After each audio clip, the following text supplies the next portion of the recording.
à toutes et à tous. Tout d'abord, merci pour cette opportunité. Je suis très heureuse de pouvoir communiquer à l'occasion de ce passionnant colloque. Le sujet de celui-ci, Penser le trauma dans les œuvres de fiction, m'a permis d'explorer une piste encore sous-développée et pourtant centrale dans ma thèse de doctorat.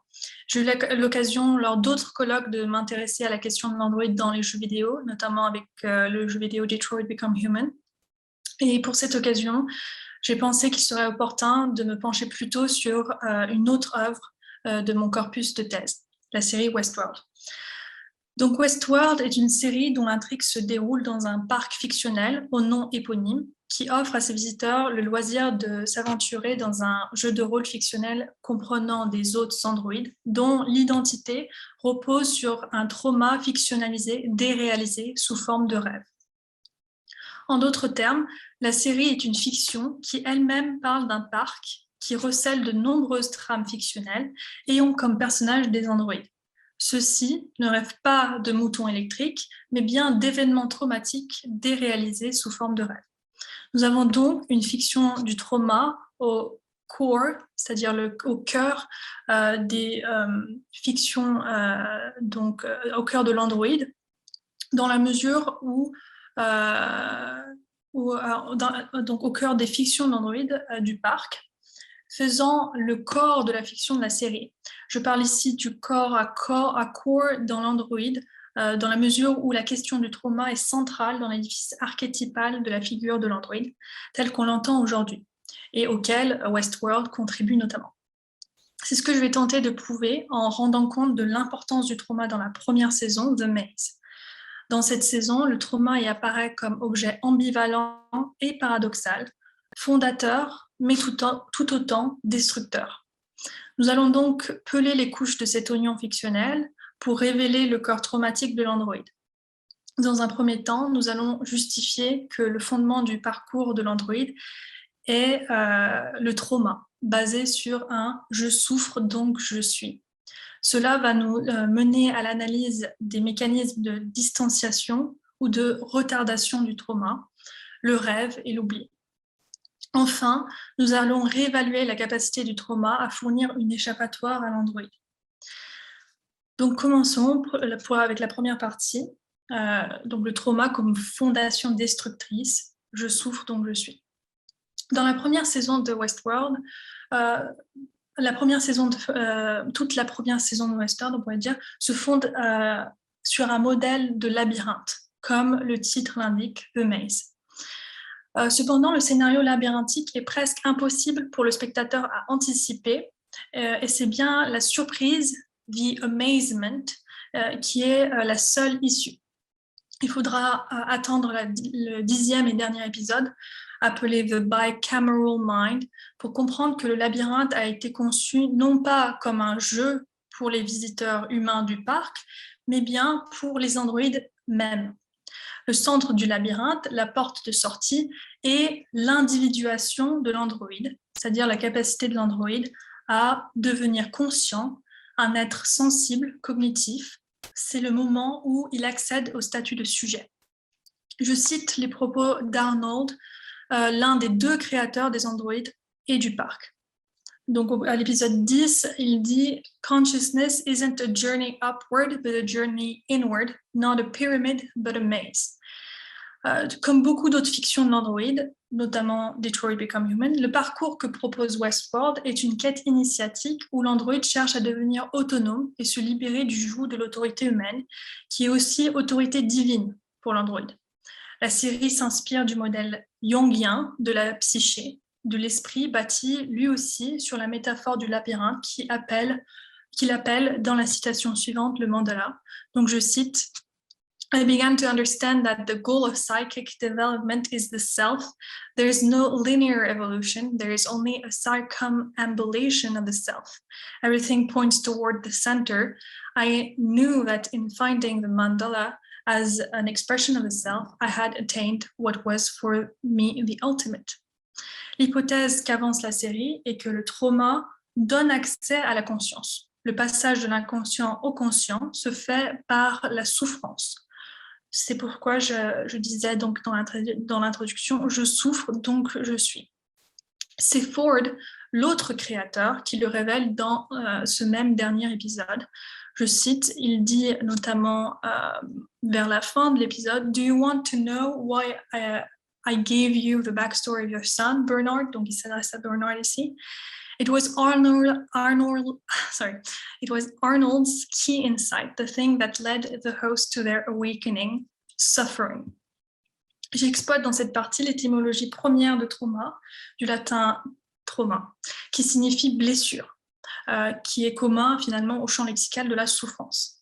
Il est intéressant de noter que le personnage le plus important de la série s'appelle Dolores, ce qui signifie souffrance. C'est pour elle qu'Arnold a construit le labyrinthe, une information qu'on apprend également dans le dernier épisode. Le labyrinthe est tellement représenté sous forme d'artefacts. Il est représenté notamment sous forme d'artefacts ludiques et on voit à un moment que Ford tend à Bernard le jeu Pigs in Clover et quand il ouvre la boîte, il voit un labyrinthe concentrique.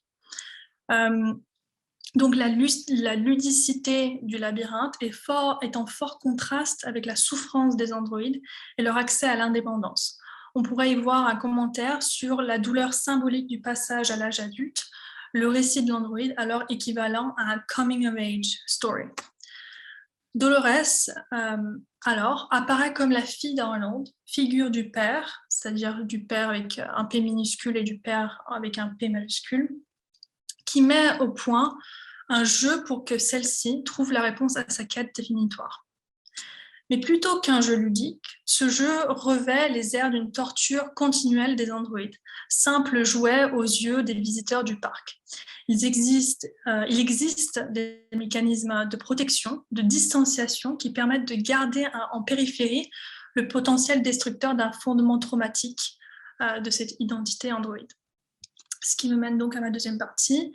On va s'intéresser cette fois-ci au mécanisme de retardement du trauma. Donc ici, on va soulever la question de la temporalité du trauma. Donc ces mécanismes sont en fait le rêve et l'oubli. Je vais commencer par le rêve. Je souligne notamment qu'il y a une étrange coïncidence étymologique entre le rêve et le trauma.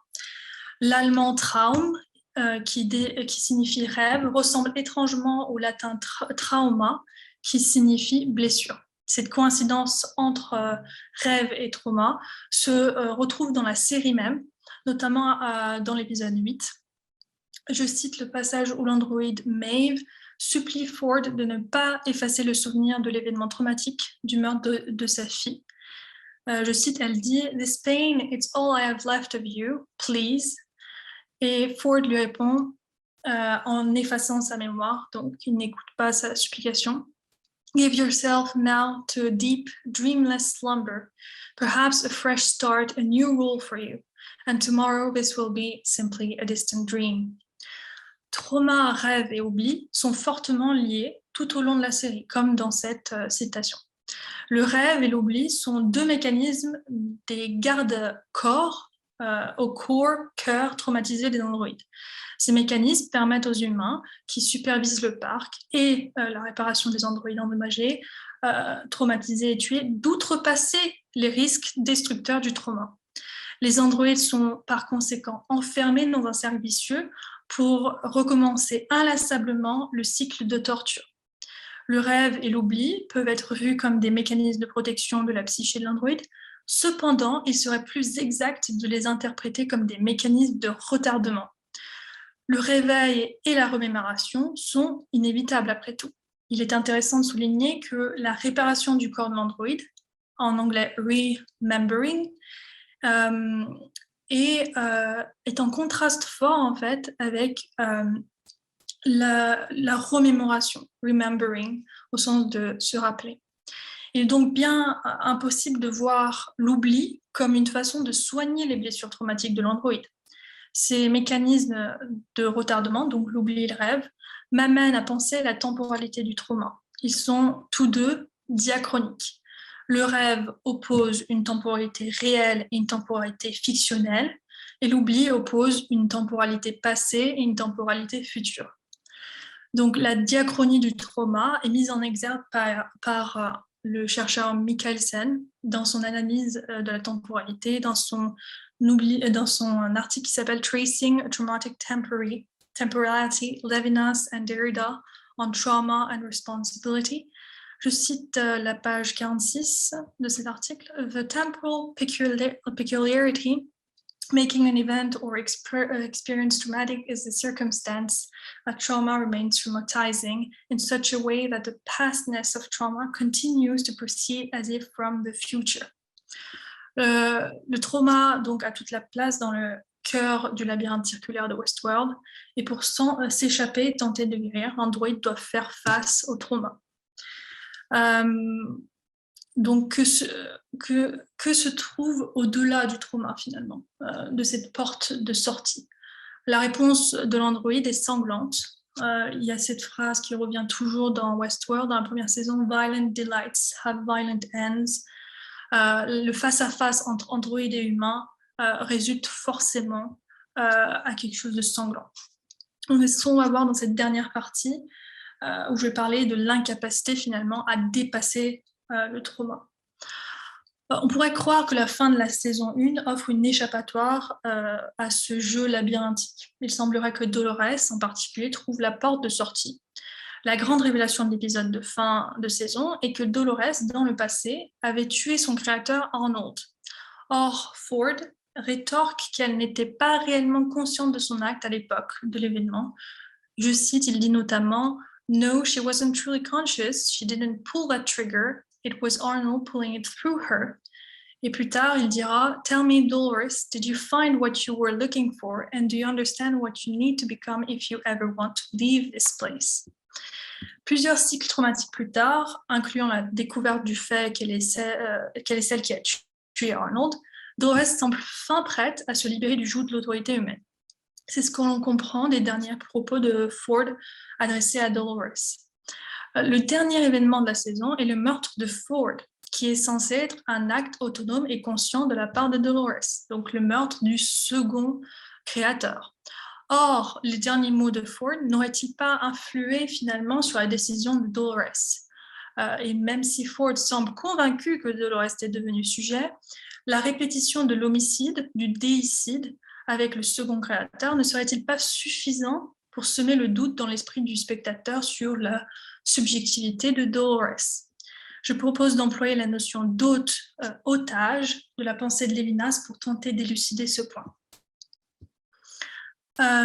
Donc c'est le moment de souligner finalement que depuis le début de ma présentation, j'utilise le mot androïde pour faire référence à ces personnages, mais dans la série, on les désigne plutôt comme des hôtes. Donc cela rappelle finalement la pensée de Lévinas, où il distingue donc l'hôte hostile et l'hôte hospitalier.